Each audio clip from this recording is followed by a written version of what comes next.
moi ici, mon objectif, c'est un petit peu de présenter ce que nous on fait dans notre équipe de recherche, donc qui est à l'Institut de génétique et développement de Rennes. Donc, vous le savez tous ici, hein, donc ça va aller très vite.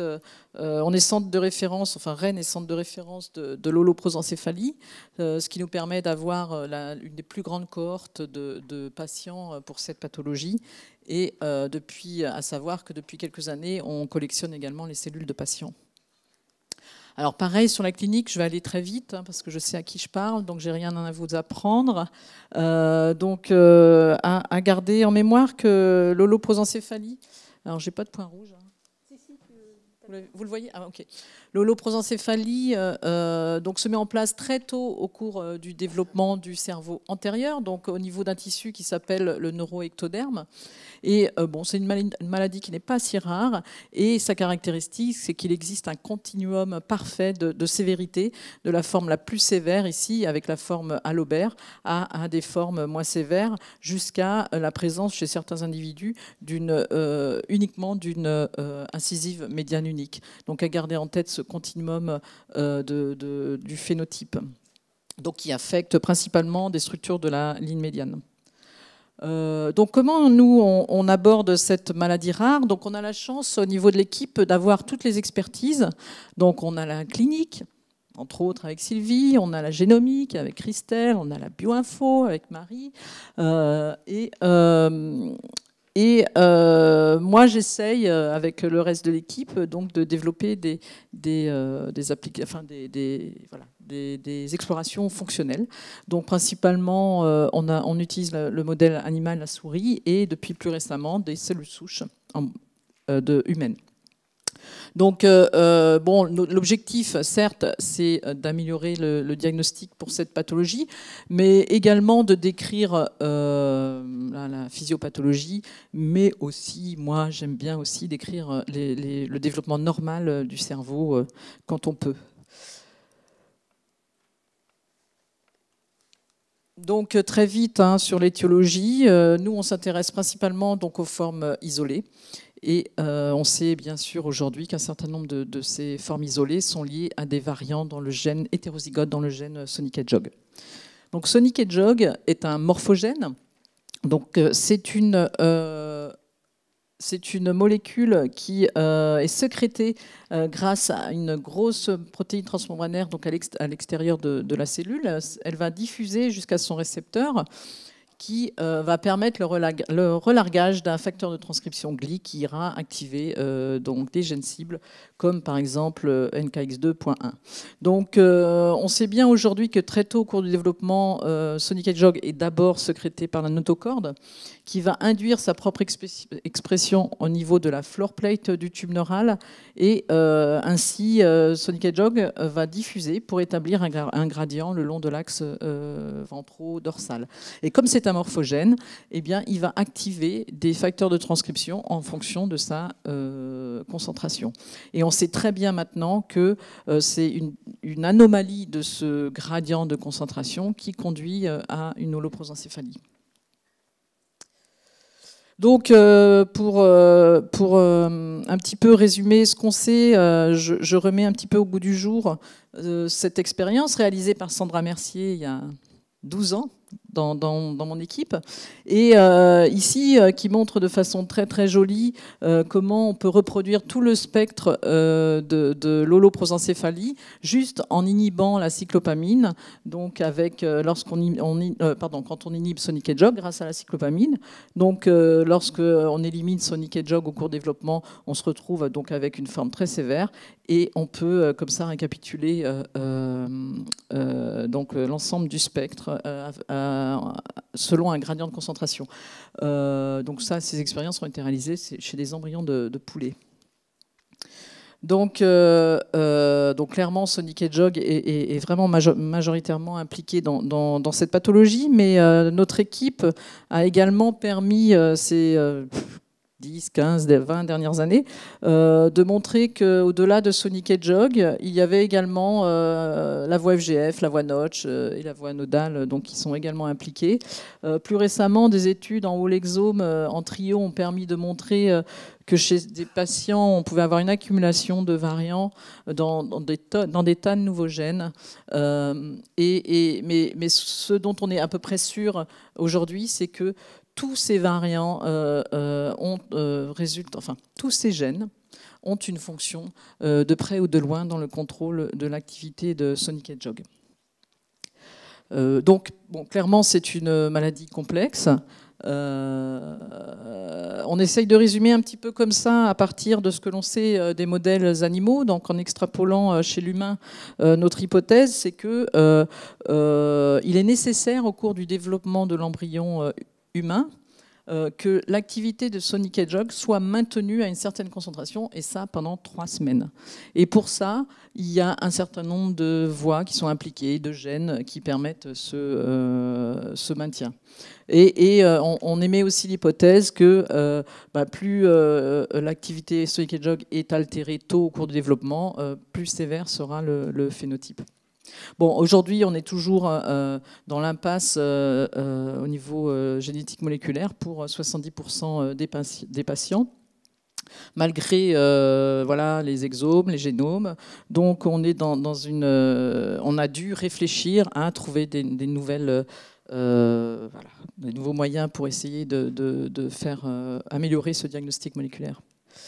Donc pour ça, eh bien, on a mis en place le modèle des cellules souches humaines pour essayer de modéliser donc, notre pathologie à partir de ces cellules. Donc dans un premier temps, on a mis en place une différenciation qui nous a permis d'obtenir un tissu donc, antérieur dorsal du neuroectoderme, donc qui correspond à peu près à cette structure ici, donc qui est PAX6 positif, pardon.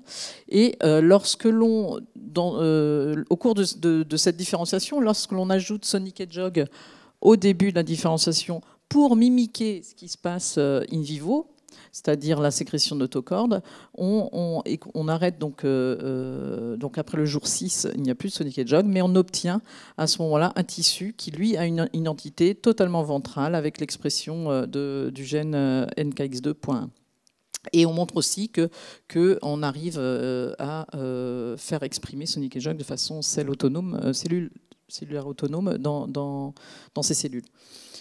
Donc, on a ici un tissu avec une identité dorsale, un autre avec l'identité ventrale du prosencéphale. Et donc, après des analyses de RNA-seq, nous montre bien que dans la condition dorsale, on a des gènes surexprimés qui sont effectivement très représentés in vivo dans la région dorsale du cerveau. Et lorsqu'on est en condition ventrale, on a la surexpression de gènes ventraux alors que les gènes dorsaux sont éteints. Donc, fort de ce résultat, on a essayé de créer un modèle holoprosencéphalie en s'inspirant de ce qu'on avait déjà fait chez le poulet. Donc on a utilisé les mêmes concentrations qu'on a appliquées en deuxième partie de différenciation. Donc on a appliqué des gradients de cyclopamine. Et donc on a réussi à obtenir ce qu'on appelle une dorsalisation du tissu, c'est-à-dire que, donc voici les conditions ventrales, on n'a que NKX2.1, PAX6 n'est pas exprimé, et quand on met la cyclopamine, donc quand on diminue la concentration de Sonic Hedgehog, on a des cellules dorsales qui apparaissent. Donc évidemment, on a fait pas mal de choses avec ces manips. On a, par qPCR, on a montré que nous avions un beau gradient du gène cible de Sonic Hedgehog NKX2.1. Donc plus l'inhibition est forte, moins le gène est exprimé, et ça de façon très très graduelle. Et pareil, on observe que les gènes dorsaux donc, augmentent graduellement donc dans ces conditions. Donc on considère là qu'on a un modèle d'holoprosencéphalie. Nous émettons... donc voilà, ça c'est donc oui, on a donc fait du RNA-seq avec ces cellules et on voit ici sur cette heatmap que les gènes ventraux sont progressivement dérégulés donc au fur et à mesure du traitement, on augmente la concentration de cyclopamine et inversement les gènes dorsaux vont augmenter leur expression. Donc, on émet l'hypothèse que ça peut être une signature de la sévérité de l'holoprosencéphalie. Donc, voilà. Ensuite, j'en suis où ? Voilà. On s'est également amusé à faire des études de corrélation, et ce qui nous a permis de découvrir pas mal de choses. Donc, on a cherché les gènes qui avait une expression similaire à celle de Sonic Hedgehog au cours de ces traitements et également de ces deux gènes cibles. Et ça nous a permis de sortir donc un certain nombre de gènes, donc 130. Et lorsque l'on compare, donc voici une représentation donc de ces gènes. Et lorsque l'on compare, on prend des données de single cell qui sont disponibles dans la littérature. On a par exemple ici donc NK2 points qu'on sait bien cible de Sonic Hedgehog au cours du développement précoce, donc qui a ce type de représentation sur une UMAP de cerveau humain entre la semaine 3 et 5. Et donc là ici on a sélectionné des gènes donc dans cette liste qui avaient des expressions similaires, donc par exemple SFTA3, qui est un long non-coding RNA, et également CAPN6, jamais décrit tôt au cours de développement et jamais décrit associé à Sonic Hedgehog auparavant.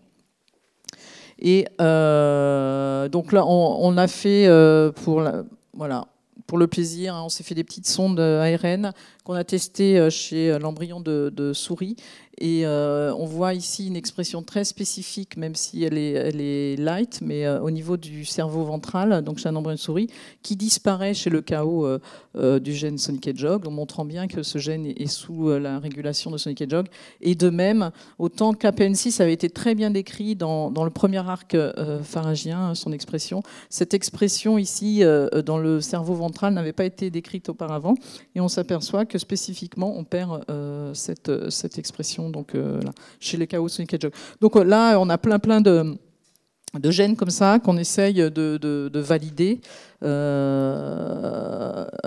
Et d'ailleurs, ce qu'on a fait également, c'est qu'on a fait aussi une étude de corrélation négative. Donc les gènes à l'opposé, qui, lorsque la cyclopamine augmente, ces gènes vont augmenter. Donc, et on a trouvé ce gène très intéressant, c'est CNTNAP2, qui a montré une expression spécifiquement dans le cerveau, une expression dorsale, qu'on voit effectivement chez l'embryon de souris, donc augmenter. Voilà. Donc tout ça, non seulement ça nous permet d'écrire plein de nouveaux gènes qui n'avaient pas été décrits précédemment, associés ni au développement précoce du cerveau, ni à Sonic Hedgehog, mais en plus, ça nous conforte vraiment bien dans notre système, quoi. Donc, revenons un petit peu à comment on peut utiliser tout ça pour améliorer le diagnostic de l'holoprosencéphalie.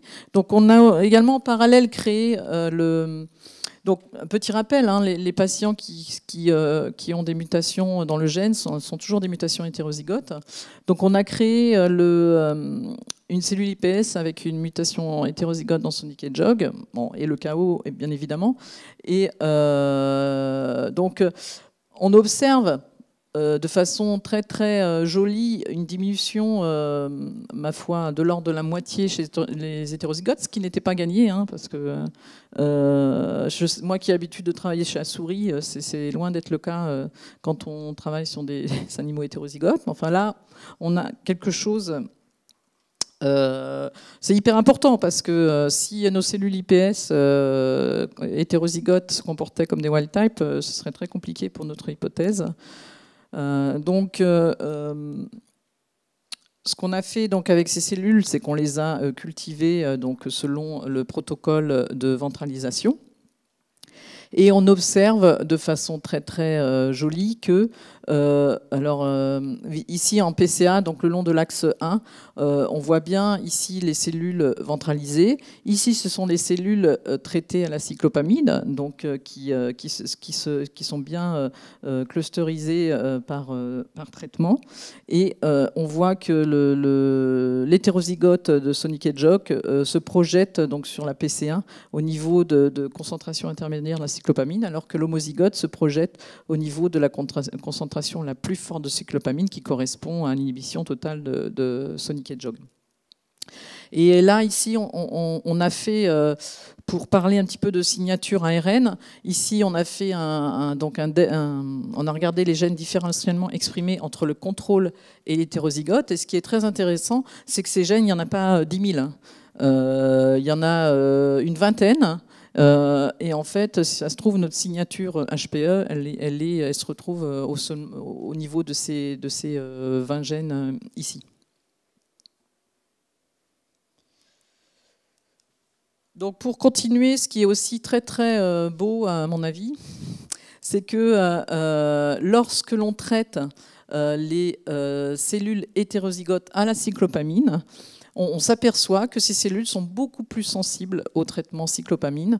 Ici, ça se traduit par le fait, ici nous avons des cellules contrôle traitées à la cyclopamine, donc ici c'est la concentration forte de cyclopamine, qui a une petite tendance à aller vers la région dorsale. Et lorsque l'on traite les hétérozygotes, en fait, la concentration forte se retrouve au niveau donc des KO. Donc ça montre que lorsqu'on a un allèle en moins de Sonic Hedgehog, il se retrouve, les cellules sont beaucoup plus sensibles à un traitement cyclopamine.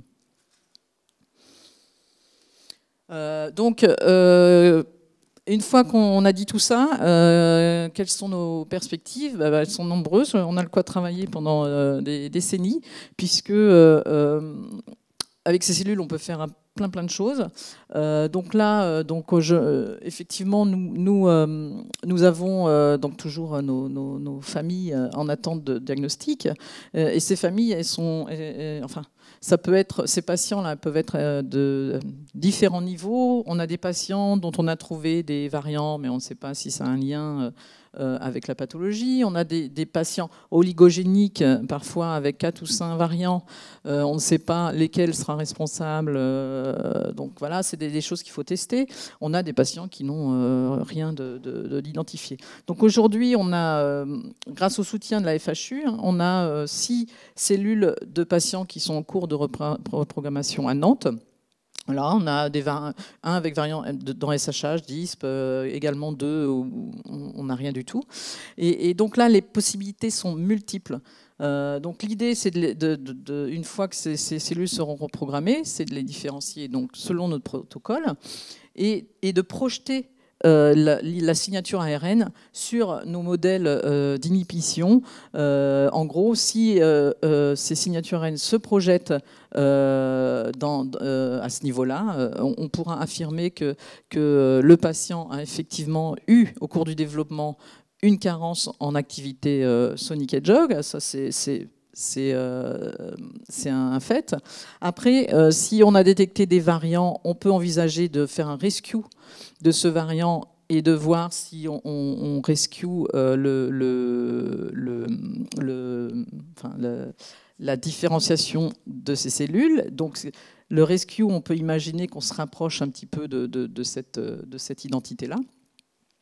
Et éventuellement, en fonction des patients, on pourrait tester si effectivement on a une projection sur ces PCA qui est en lien avec la sévérité du phénotype. Si plus on peut espérer que plus le phénotype du patient est sévère, plus on est dans une carence. On projette, les cellules sont projetées ici. Bon, éventuellement aussi en fonction des résultats, on peut envisager Enfin bon, il y a plein de choses à faire. Voilà, alors c'est terminé, j'ai quand même ma diapo de fin. Je vois Sylvie qui se lève. Tu veux pas voir ta photo ? Bon, voilà. Donc je remercie un certain nombre de collaborateurs. L'équipe, il y en a la moitié de l'équipe qui est ici. Donc Paul, Sylvie, Marie de Terrac, Marie Faouchère, Christelle, attention, je suis partie, donc il ne faut pas que j'en oublie. Il y a même Ophélie qui est là. Et voilà. Et je voulais vous dire aussi qu'on a produit une vidéo qui raconte un petit peu notre métier et comment nous on fait la génétique dans notre équipe. Donc je vous conseille d'aller la voir, elle est super, mais vraiment bien. Et je demanderai à Amandine si elle peut vous l'envoyer en lien, comme ça. Ça dure 2 minutes 30 et vous allez adorer.